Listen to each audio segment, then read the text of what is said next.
Hello everyone, today another video that wasn't planned, but due to this mishap, my terrestrial receiver, the DVB-T receiver that I have here next to my TV, is now dead for some reason, and I was hoping we can investigate and hopefully fix it together and yeah, shoot the whole process. I hope it is something easy and common, so that everybody knows and everybody should follow this fix in case it is needed, just in case you still own one of these DVB-T receivers in any case. Now the interesting thing about these devices is that the faults and the repairs are pretty common. What might happen, like in this case, is something wrong with the power supply. For the most part, these devices are digital devices, as you know, and it works with 5 volts and some 12 volts on the side for miscellaneous operations. So I noticed that it was on and off. I mean, the panel came up, came off and up again for seconds, and then it was dead. So I assume it is a matter of bad cap or bad caps, and that's why I removed the internal power supply. The main board requires, as I said, 5 volts. You can see the heatsink. The part with the heatsink over there is the central decoder for the mpeg receiver. The tuner back at the back gets the picture and from the antenna, and the other operations are RGB out, SCART out, coaxial out, and audio out. So, and the USB port, of course. So and the optical right next to the composite there. So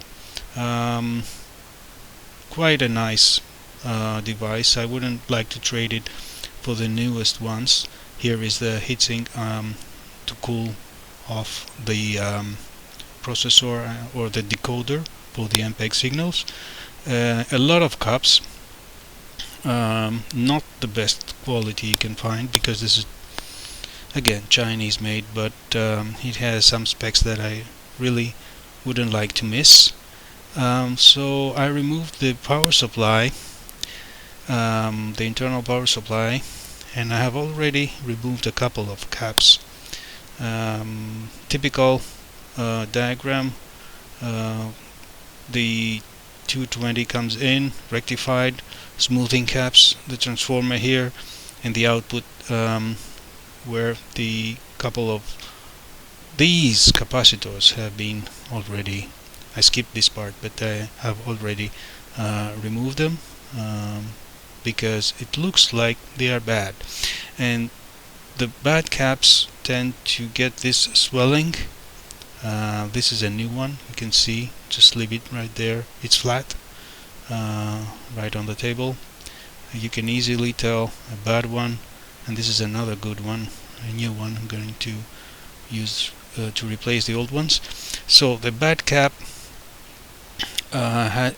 gets swollen or gets damaged from the inside out, so they tend to get this swelling shape right at the top and at the bottom, like a small explosion happening in there, and they cannot get charged anymore, so they cannot provide you with the current, the stabilized 5 volts you need.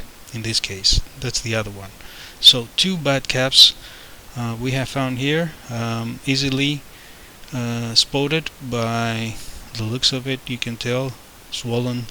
You can see, cannot even stand on the table, right? So again, that's an easy fix. I think this is something very common. You name it, all VHS devices, DVB-T tuners, or other devices like this might have the same problem after years of operation. 1000 microfarads working at 16 volts tops. I'm going to replace those with 1000 microfarads, and in this case tolerance is 25 volts tops, which is, of course, you can understand, much better. And I'm gonna skip the green one, and I'm gonna use the two black ones just to make it the way it used to be, and let's hope that's all it gets. So the new caps with better voltage tolerance are in place now, right here. Better quality than those ones, the ones that came with the device from the factory. I'm gonna keep the green one for another project maybe. And I put the mains. Luckily there is this switch to provide 220 and some conductive, non-conductive plastic underneath. What I'm trying to do always is to test before I screw back the whole thing. So we're gonna test it now, the moment of truth, and then I can screw back the power supply into the box. And yeah, so you don't have to, it's a good practice, so you don't have to screw in and screw in in case something is wrong. And yeah, we have the lights coming up, the indication on the panel like it is on channel 302, and I guess we're good. I'm gonna leave it there for a while, power it off and on again to check that everything is fine. But that was the case. It's a classic problem, the caps. Always be aware of the caps.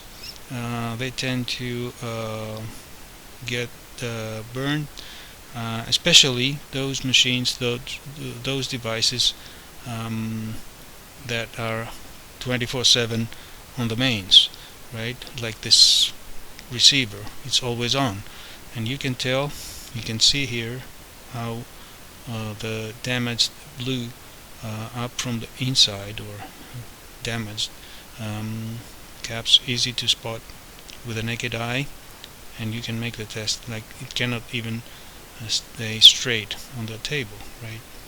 Because of this, they get this swelling shape. So yeah, classic.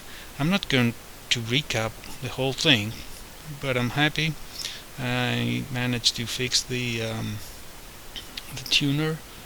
I like this tuner, has a lot of inputs and outputs.